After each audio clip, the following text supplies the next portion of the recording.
You have to come to terms with a woman's sexual past. You have to reach a point where a woman can unload anything and everything about her sexual past and it not bother you in the slightest. This is a very important skill that every man must learn, and it's actually a very important part of a man's maturation process. Brothers, you can't hold a woman's sexual past against her. You can't use it as a bargaining chip or bargaining tool. You can't do anything like that. If a woman tells you anything and you're just like, you're not up for it, just leave it alone. Just leave it alone. Don't get with this woman and then use her sexual past against her. You know what you're getting into. So don't be a dickhead. Don't be an asshole and use that against her. You have to be able to accept it. And then also, brothers, I hope most of you understand that mythical, mystical virgin that every man seems to want and covet, you're not going to get it. You're not going to find it, especially in this society in the West. You're not going to find that shit. So give it up. I'm pretty sure most of you understand that. Well, at least I hope so. So if you're still having these dreams about finding your virgin, untouched wife, your bride to be, get rid of those dreams right now. Get rid of that line of thinking right now, because it ain't going to happen. You're going to be wildly disappointed. You're going to be very disappointed. But brothers, you have to understand the options. Women have seemingly limitless options. Even the average to below average looking women have seemingly limitless options. Brothers, I see it all the time in the gym. When I go to the gym, I see below average looking women, like, just, they have their pick of the best looking guys in the gym. And they're just like, I'm looking at it, I'm like, what the fuck? But let me break this down for you. Let's say an average woman. Okay, now I'm not even going to get to the best looking women. I'm talking about the average looking woman, the plain Jane. Let's say she gets approached once a day, one time a day. That's 365 approaches in a year. Out of those 365 men, she's going to find probably 50 attractive. And out of those 50 men, let's say half of them, 25 of them, creep her out in some way or turn her off in some way. So that's 25 men left.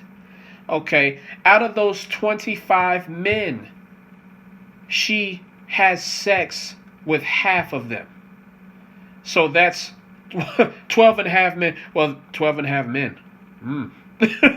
No, but let's say she has sex with like 50%. Let's say just 12, for fuck's sake. She has sex with 12 men. Brothers, that's more than most men have in a lifetime. Out of 365 approaches, she has sex with 12 men in a year. Now that, to be quite honest, that's actually not a lot for a woman. That's why I said the average woman. That's not a lot. She has sex with 12 men in a year. That's more than most of you will have in your fucking lifetime. And brothers, that's just a conservative estimate. I've known women who've had sex with 50, 60, 70 men. I've known women who've had sex with hundreds of men. And the reason why their number isn't far higher is because they had boyfriends or they got married in between. So brothers, you have to understand, when you ask a woman her number, she will always lie to you. And the reason why they lie is because they know we judge, and they know that the higher their number is, the more turned off we'll be. They know this. That's why they lie. They don't lie because they're ashamed of it. They're actually they're thrilled with their experiences, which they should be. If they have great experiences, they have great experiences. But they're not ashamed of having great experiences. They just don't want to turn you off. So that's why they lie to you. That's why they lie to you.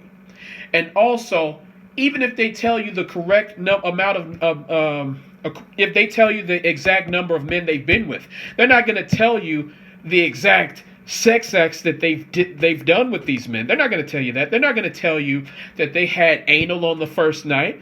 They're not going to tell you that they sucked up and swallowed his cum. They're not going to tell you that shit. They're not going to tell you that she was getting pounded in the alleyway with some guy. She's not going to tell you that. She's not going to tell you that she was in a couple of threesomes or orgies. She's not going to tell you about her lesbian trysts. She's not going to tell you about any of that. That's the thing, brothers. You have to understand that women out here are living their best life. They are doing they're doing everything they want out here. Okay? And you have to be okay with that. If you're not okay with that, I completely understand. Just don't deal with women if you don't feel comfortable with dealing with women who've been with lots of men or women. But if you don't feel comfortable with that, I totally understand. But if you choose to be with these women who have wild and colorful sexual pasts, don't be the dickhead. Don't be the asshole to use it against her. Like, brother, you chose to be with this woman. You be with her. Don't try to play these unnecessary mind games with her or use it against her. That's a shitty move. And the thing is, you have to expect a woman has explored her sexual proclivities long before she met you. You have to expect that. More than likely, she's going to have way more experience than you. She's going to know a lot more shit than you. And you have to be okay with that. A lot of men are threatened by that. A woman being more sexually experienced than them. Including myself. I was just like that too. And to be quite honest, I'm probably still like that. You know, I'm married now. But if I was out there, you know, just having fun, I probably would be a little intimidated if a woman was more sexually experienced than me. I mean, it's in our nature. I get it. I understand it. But the thing is, I know that wouldn't stop me from fucking. The thing is, though, I'm letting you brothers know, it's part of a man's maturation process. You know, the other day, I was talking to a couple of women, and they were just telling me all the things they've done. They've dated men, they've dated women, they've been in orgies. They tell me these things. Like, I'm at work, and these girls are telling me this shit. And the reason why they feel comfortable telling me this shit is because they think I'm not judging them. Secretly, I am judging them, but I'm not going to hold it against them. Like, you can judge and not hold it against someone. Like, I'm judging the fuck out of them. But at the same time, I'm not going to hold it against them. I'm not going to call them sluts and whores. I'm not going to condemn them. None of that dumb shit. At the end of the day, a woman is going to do what she's going to do. And you have to be okay with that. You can't lock her down. You can't, like, hold her hostage, hold her sexuality hostage. You can't do that shit. Okay, that doesn't make sense. Brothers, learn to accept a woman's sexual past. All right. Take heed. Peace.